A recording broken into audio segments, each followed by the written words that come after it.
ব্যাপারে গণজমায়েত, পানির ন্যায্য হিসাব ও মহাপরিকল্পনা বাস্তবায়নের দাবি। ফারাক্কার প্রভাবে প্রমত্তা পদ্মা এখন ধুধু বালুর চর, কমেছে আয়তন, নেমে গেছে পানির স্তর।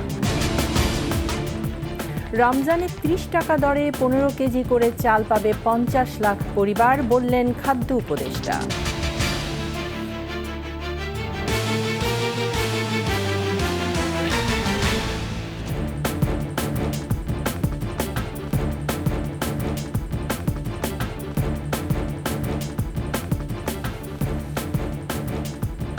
শুনছিলেন সংবাদ শিরোনাম। আমন্ত্রণ ২১-এর দেশের সংবাদে, সাথে আছি আমি তাইজিন রহমান।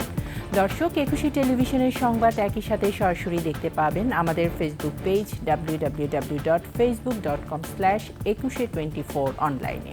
এছাড়া সাবস্ক্রাইব করতে পারেন www.youtube.com/@21etv চ্যানেলে।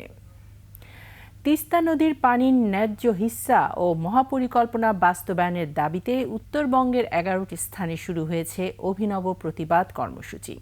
গাইবান্ধা, কুড়িগ্রাম ও নীলফামারী সহ উত্তরাঞ্চলের ১১টি স্থানে প্রতিবাদ কর্মসূচিতে তিস্তার ২৪২ কিলোমিটার অববাহিকা জুড়ে অনুষ্ঠিত হচ্ছে পদযাত্রা। সকাল থেকেই জাগো বাহে তিস্তা বাঁচায় স্লোগান নিয়ে রংপুরের কাউনিয়া উপজেলায় শুরু হয়েছে প্রতিবাদ সমাবেশ। কর্মসূচির উদ্বোধন করেন বিএনপি মহাসচিব মির্জা ফখরুল ইসলাম আলমগীর। তিনি বলেন, দেশ বিক্রি করেও এক ফোঁটা পানি আনতে পারেনি আওয়ামী লীগ।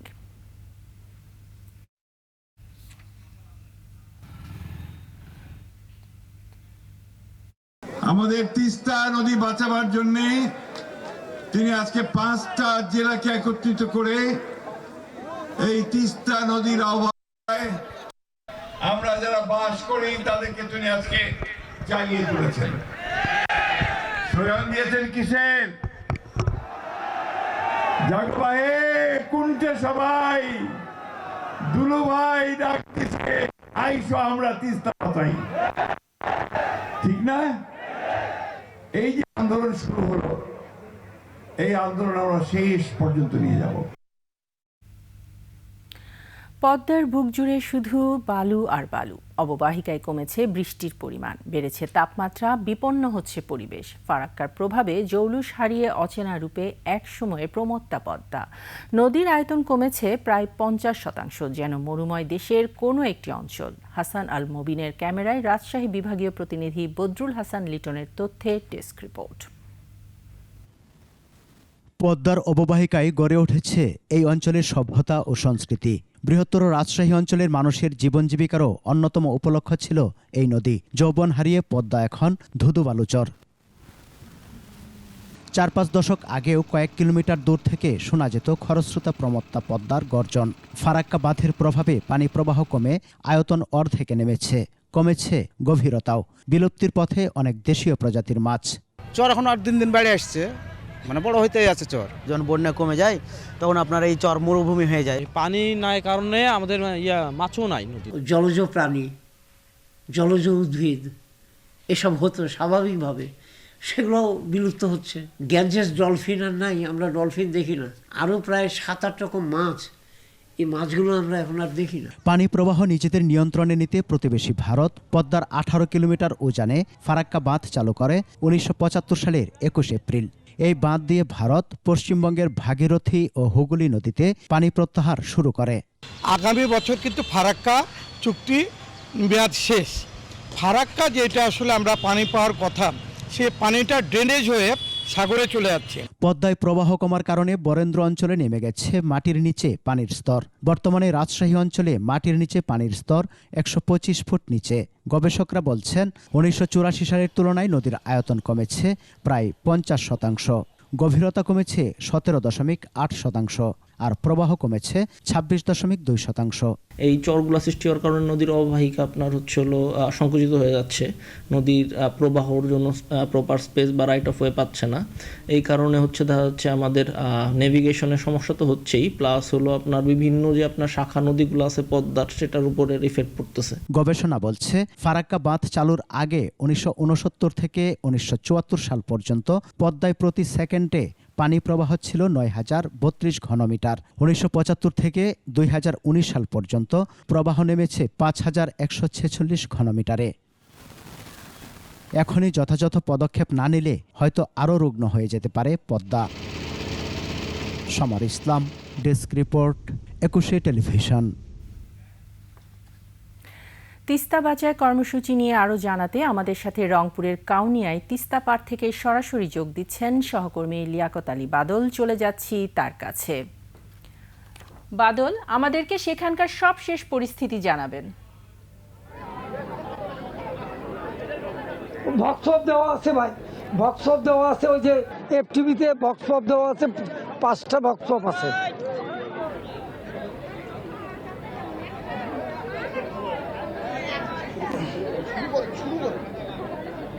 জি আমি ধন্যবাদ। আমি এখন অবস্থান করছি রংপুরের কাউনিয়া উপজেলার তিস্তা নদীর তীরবর্তী তিস্তা পাড়ে।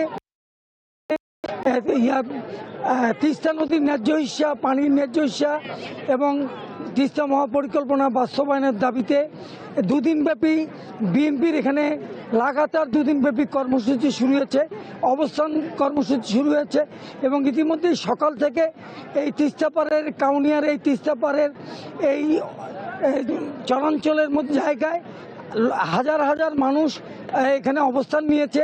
তারা তাদের দাবি জানিয়ে, তাদের দাবি দুটো দাবি, সেটা হচ্ছে তিস্তা নদীর ন্যায্য হিসাব দিতে হবে এবং সেই সাথে তিস্তার দুই পারে তিস্তা মহাপরিকল্পনা বাস্তবায়নের মাধ্যমে তিস্তার ভাঙন রোধ করতে হবে, তিস্তা খনন করতে হবে এবং এই দাবিতে তারা সকাল থেকে এই রংপুর অঞ্চলের 5 জেলা, রংপুর, কুড়িগ্রাম, নীলফামারী, গাইবান্ধা, লালমিরহাট, এই 5টা জেলার তিস্তা তীরবর্তী অঞ্চলের 11টি স্থানে এই সমাবেশ এবং অবস্থান কর্মসূচি পালন করছে তিস্তাপাড়ের মানুষ এবং ইতিমধ্যেই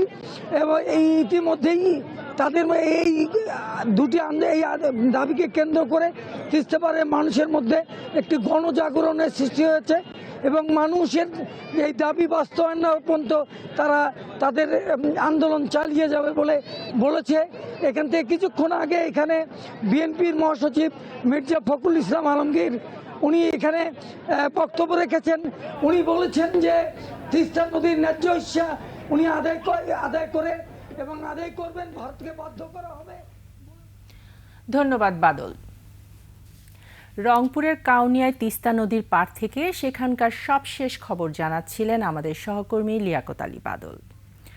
রমজান ও ঈদ সামনে রেখে মার্চ এপ্রিলে 7,83,000 মেট্রিক টন চাল সরবরাহ করা হবে। 30 টাকা কেজি দরে 15 কেজি করে চাল পাবে 50 লাখ পরিবার। জেলা প্রশাসক সম্মেলনের দ্বিতীয় দিনে একথা জানান খাদ্য ও ভূমি উপদেষ্টা আলী ইমাম মজুমদার। তিনি আরও বলেন, প্রশাসনকে যেভাবে ব্যবহার করা হবে তারা সেভাবেই কাজ করবে। প্রশাসনকে ইতিবাচক কাজে লাগিয়ে অন্তর্বর্তী সরকার একটি গ্রহণযোগ্য নির্বাচন করবে বলেও আশা করেন তিনি।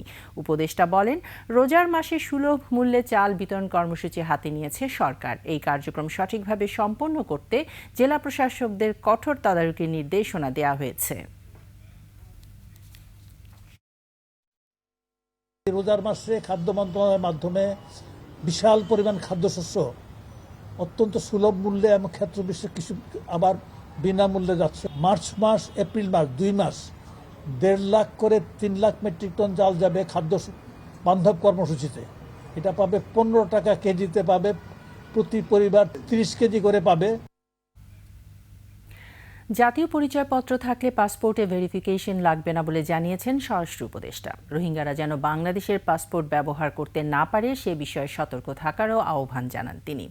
রাজধানীর শেরেবাংলা নগরে কোস্টগার্ডের এক অনুষ্ঠানে এসব কথা বলেন স্বরাষ্ট্র উপদেষ্টা। পুলিশ ভেরিফিকেশনটা উঠে দেওয়া, এটা কিন্তু আমাদের অনেক দিনের চিন্তা ভাবনা। এটা কিন্তু জনগণের একটা ভোগান্তি থেকে কিন্তু রক্ষা করা হয়েছে। এখন রোহিঙ্গারা যদি, যেহেতু পুলিশ ভেরিফিকেশন দরকার হবে না এই পাসপোর্ট পাওয়ার জন্য যাদের ন্যাশনাল আইডি আছে, এখন তার ন্যাশনাল আইডি সময়েই যেন রোহিঙ্গারা ন্যাশনাল আইডি না পায়, এই জন্য ব্যবস্থা নেওয়া হবে। সাবেক জনপ্রশাসন মন্ত্রী ফরহাদ হোসেনের স্ত্রী সৈয়দা মোনালিসা ইসলামকে দুটি মামলায় গ্রেফতার দেখিয়ে মেহেরপুরের আদালতে হাজির করা হয়েছে। দুপুরে মেহেরপুরের সিনিয়র জুডিশিয়াল ম্যাজিস্ট্রেট 1 আমলি আদালতে হাজির করা হয় ক্যাসিনো সম্রাজ্ঞী বলে পরিচিত সৈয়দা মোনালিসা ইসলামকে। কোর্ট ইন্সপেক্টর মানস রঞ্জন দাস বলেন, বৈষম্য বিরোধী ছাত্রদের দায়েরকৃত মামলায় তাকে গ্রেফতার দেখানো হয়েছে। এছাড়া পুলিশ 7 দিনের রিমান্ড আবেদন করলে আদালত 3 দিনের রিমান্ড মঞ্জুর করে। এর আগে গতকাল সন্ধ্যায় রাজধানীর স্কাটনের একটি বাসা থেকে তাকে গ্রেফতার করে মেহেরপুরে নিয়ে আসা হয়।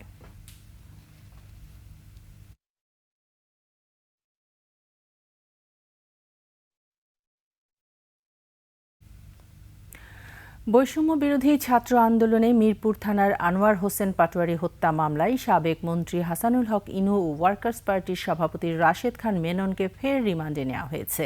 এদিকে একই হত্যা মামলায় সাংবাদিক দম্পতি শাকিল আহমেদ ও ফারজানা রূপাকে 5 দিনের রিমান্ড চায় পুলিশ। সোমবার ঢাকার মেট্রোপলিটন ম্যাজিস্ট্রেট GM ফারহান ইশতিয়াকের আদালত ইনু ও মেননকে জিজ্ঞাসাবাদের জন্য 3 দিনের রিমান্ডের আদেশ দেন। মামলার তদন্ত কর্মকর্তা সিআইডির ইন্সপেক্টর নাসির উদ্দিন সরকার তাদের 5 দিনের রিমান্ড আবেদন করেন। এদিকে একই হত্যা মামলায় শাকিল ও রূপাকে জিজ্ঞাসাবাদের জন্য 5 দিনের রিমান্ড আবেদন করা হয়। রাষ্ট্রপক্ষে কৌশলী ওমর ফারুকী রিমান্ড আবেদনের পক্ষে শুনানি করেন। এ সময় আসামি পক্ষের কোনো আইনজীবী ছিলেন না। পরে বিচারক 5 দিনের রিমান্ডের আদেশ দেন।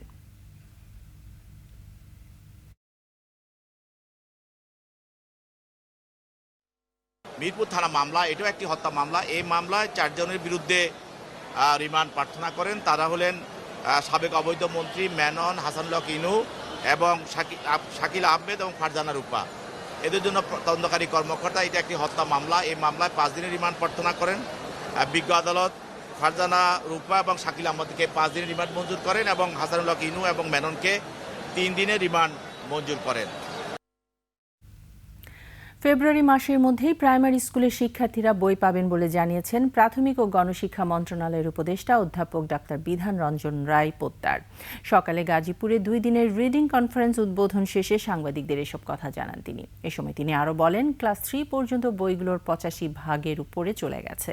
4 ও 5 এর 84% বই গেছে। কিন্ডারগার্টেন, প্রাইমারিতে যেন জাতীয় কারিকুলাম ফলো করে তা দেখা হবে।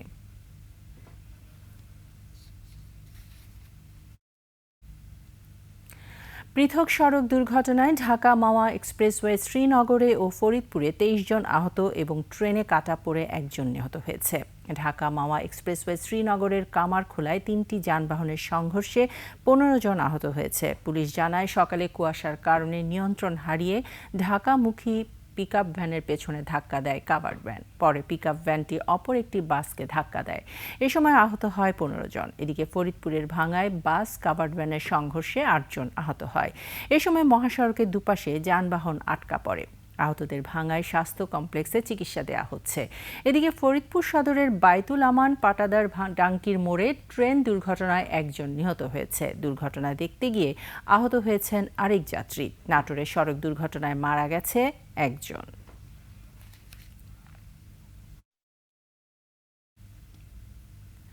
শ্রমিক ছাঁটাই বন্ধ ও মামলা প্রত্যাহার সহ লে অফ ঘোষণা করা কারখানাগুলো খুলে দেওয়ার দাবিতে নারায়ণগঞ্জে পোশাক কারখানা শ্রমিকেরা সড়ক অবরোধ করে বিক্ষোভ করে। এতে চাষারায় যানবাহন চলাচল বন্ধ হয়ে যায়। পুলিশ জানায়, ইউরোটেক্স নিটওয়্যার লিমিটেড প্রায় 4000 শ্রমিক কাজ করে। তারা সকালে 1 মাসের বকেয়া বেতন ভাতা সহ বিভিন্ন দাবিতে কারখানার ভেতরে বিক্ষোভ করে। এ ঘটনায় কর্মকর্তা সাজেদুল ইসলাম বাদী হয়ে চাকুরিচ্যুত শ্রমিকদের নামে থানায় মামলা দায়ের করে। মালিক পক্ষের সাথে কথা বলে সমাধানের চেষ্টা চলছে বলে জানান সদর মডেল থানার ওসি শরীফুল ইসলাম।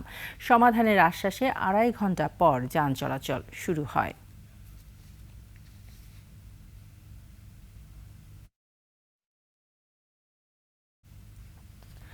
গতি ফিরেছে চট্টগ্রাম বন্দরে। 2023 সালের তুলনায় বন্দরে কন্টেইনার হ্যান্ডেলিং বেড়েছে প্রায় 2,25,000 TEU। এ সময় কার্গো হ্যান্ডেলিং বেড়েছে 29,18,290 মেট্রিক টন। বন্দরের গতিশীলতা ধরে রাখতে বে টার্মিনাল নির্মাণ প্রকল্প বাস্তবায়নে জোর দিচ্ছেন সংশ্লিষ্টরা। চট্টগ্রাম থেকে বিপ্লব মজুমদারের ক্যামেরায় হাসান ফেরদৌস তথ্যের ডেস্ক রিপোর্ট। দেশের আমদানি রপ্তানি বাণিজ্যের প্রায় ৮০% হয় চট্টগ্রাম বন্দর দিয়ে। বন্দর কর্তৃপক্ষ বলছে ২০২৪ সালে আমদানি রপ্তানি মিলিয়ে কন্টেইনার হ্যান্ডেলিং হয়েছে ৩২,৭৫,৬২৭ TEU, অর্থাৎ যা ২০২৩ সালের চেয়ে প্রায় ২,২৫,০০০ TEU বেশি। অপরদিকে ২০২৪ সালে চট্টগ্রাম বন্দরে কার্গো অর্থাৎ খোলা পণ্য হ্যান্ডেলিং হয়েছে ১২,৩১,৪৮,৫৮৩ টন। ২০২৩ সালে হ্যান্ডেলিং হয়েছিল ১২,৩৯,৮৩,০১৪ টন। আমরা সার্বক্ষণিকভাবে নিরাপত্তা দিয়ে থাকি। আমাদের সার্বক্ষণিক CCTV মনিটরিং হয়, সার্বক্ষণিক আমাদের BTMIS মনিটরিং চলছে। এদিকে কন্টেইনার ও কার্গো হ্যান্ডেলিং বাড়লেও চট্টগ্রাম বন্দরে ২০২৩ সালের তুলনায় ২০২৪ সালে জাহাজ আসার সংখ্যা কমেছে। ২০২৪ সালে চট্টগ্রাম সমুদ্র বন্দরে জাহাজ আসে ৩,৮৬৭টি, আর ২০২৩ সালে এসেছিল ৪,১০৩টি। জাহাজ অনেক সময় ছোট বড় সাইজের হতে পারে। হ্যাঁ, ইদানিং বড় জাহাজ আসার কারণে অনেক সময় বেশি কার্গো নিয়ে আসে, সেই হিসাবে জাহাজের সংখ্যার উপর এটা ফুললি ডিপেন্ড করে না। ২০১৩ সালে সাগর উপকূলে নতুন বন্দরে বে টার্মিনাল নির্মাণের উদ্যোগ নেওয়া হলেও নানা জটিলতায় শুরু করা যায়নি। বন্দরের সক্ষমতা বাড়াতে বে টার্মিনাল নির্মাণ প্রকল্প বাস্তবায়নের কথা বলছেন সংশ্লিষ্টরা। বে টার্মিনালের যে রিকোয়ারমেন্ট, এটা অত্যন্ত জরুরি এবং আমরা অলরেডি পিছিয়ে গেছি। আমদানি রপ্তানি কার্যক্রম বৃদ্ধি পাওয়ায় চট্টগ্রাম বন্দরে রাজস্ব আয় বেড়েছে আগের বছরের চেয়ে ২১.৩৯% বেশি। ২০২৪ সালে আয় বেড়েছে ৫,০৫৫ কোটি টাকা। Khurshid Alam, desk report, ২১ television. নিত্য প্রয়োজনীয় পণ্যের দাম সহনীয় রাখা, আইনশৃঙ্খলা পরিস্থিতির উন্নতি ও নির্বাচনী রোডম্যাপ ঘোষণা সহ বিভিন্ন দাবিতে নেত্রকোনায় সমাবেশ করেছে বিএনপি। কেন্দ্রীয় কর্মসূচির অংশ হিসেবে দুপুরে জেলা শহরের পুরাতন কালেক্টরেট মাঠে আয়োজিত সমাবেশে প্রধান অতিথি ছিলেন যুগ্ম মহাসচিব সৈয়দ এমরান সালেহ প্রিন্স। বক্তারা বাজার নিয়ন্ত্রণ, আইনশৃঙ্খলার উন্নতি এবং দ্রুত নির্বাচনী রোডম্যাপ ঘোষণার দাবি জানান। জেলা বিএনপির আহ্বায়ক ডাক্তার আনোয়ারুল হকের সভাপতিত্বে অন্যান্যের মধ্যে কেন্দ্রীয় ও স্থানীয় নেতারা বক্তব্য রাখেন।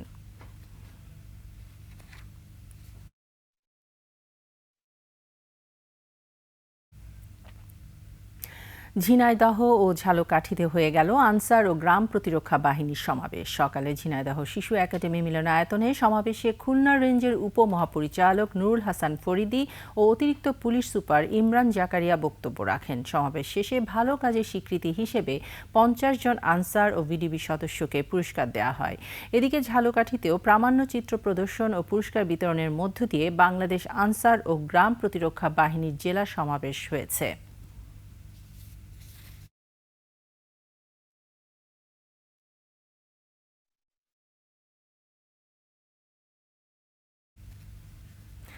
জীবনকে ভালোবাসুন, মাদক থেকে দূরে থাকুন ও মাদককে না বলুন। মাদক বিরোধী প্রচারণায় তারুণ্যের উৎসব ২০২৫ উপলক্ষে টাঙ্গাইলে সাইকেল র্যালি হয়েছে। সকালে এসো দেশ বদলাই পৃথিবী বদলাই স্লোগানে জেলা মাদকদ্রব্য নিয়ন্ত্রণ অধিদপ্তর আয়োজনে বর্ণাঢ্য সাইকেল র্যালির শুভ উদ্বোধন করেন অতিরিক্ত জেলা প্রশাসক মোহাম্মদ আবদুল্লাহ আল মামুন। এ সময় আরও ছিলেন অতিরিক্ত পুলিশ সুপার মোহাম্মদ সোহেল রানা, মাদকদ্রব্য নিয়ন্ত্রণ অধিদপ্তর টাঙ্গাইলের কর্মকর্তা মোহাম্মদ আবুল হোসেন, টাঙ্গাইল প্রেস ক্লাবের সভাপতি অ্যাডভোকেট জাফর আহমেদ সহ আরও অনেকে।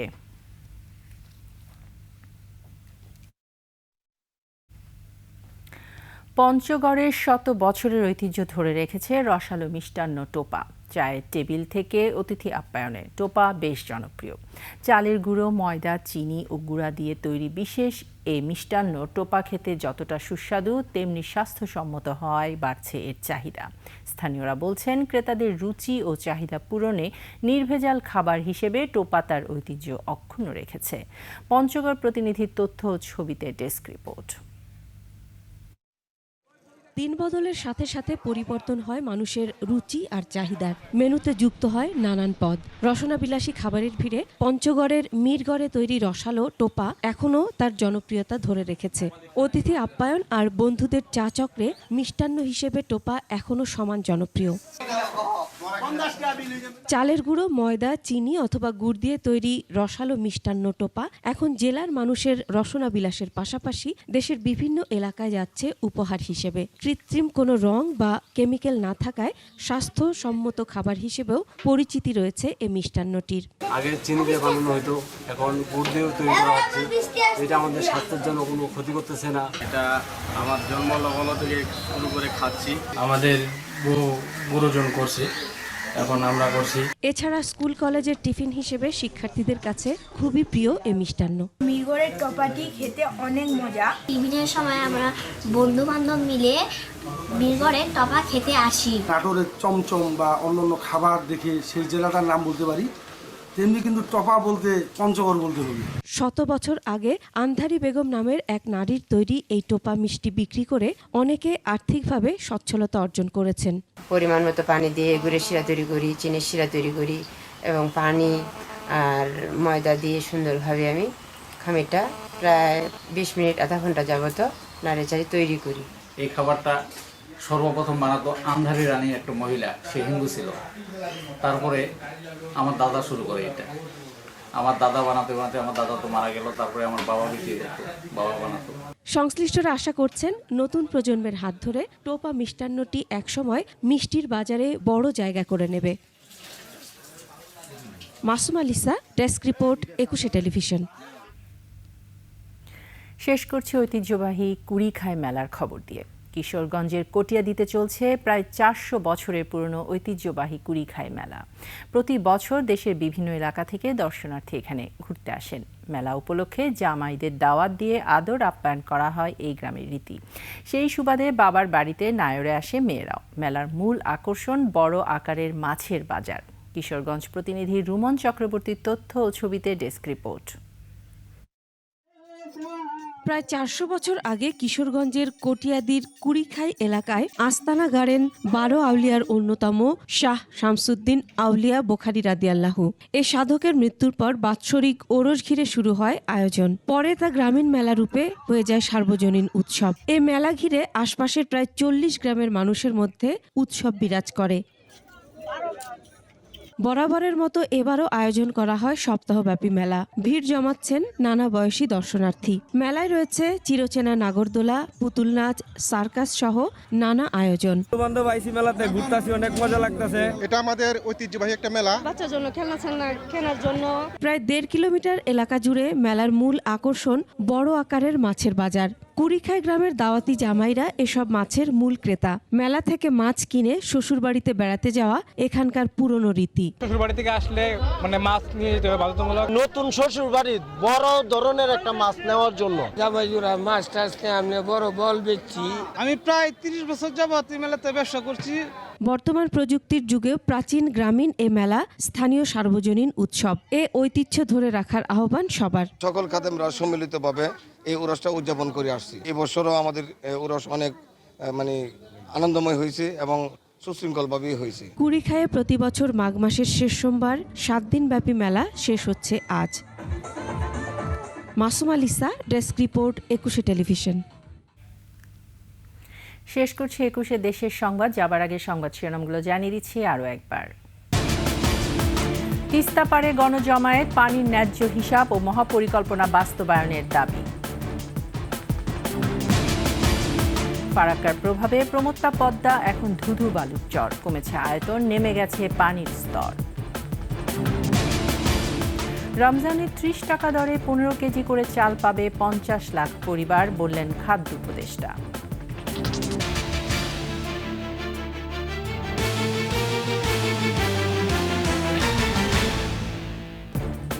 সর্বশেষ সংবাদ জানতে ডায়াল করুন 2021 নম্বরে, আর ভিজিট করুন 21-tv.com এই ওয়েবসাইটে। ফেসবুকে ভিজিট করতে পারেন www.facebook.com/2124 অনলাইনে। এছাড়া সাবস্ক্রাইব করতে পারেন www.youtube.com/@21etv চ্যানেলে। এতক্ষণ সঙ্গে থাকার জন্য ধন্যবাদ। পরবর্তী সংবাদ সন্ধ্যা 7টায় দেখার আমন্ত্রণ রইল। 21-এর সাথেই থাকুন।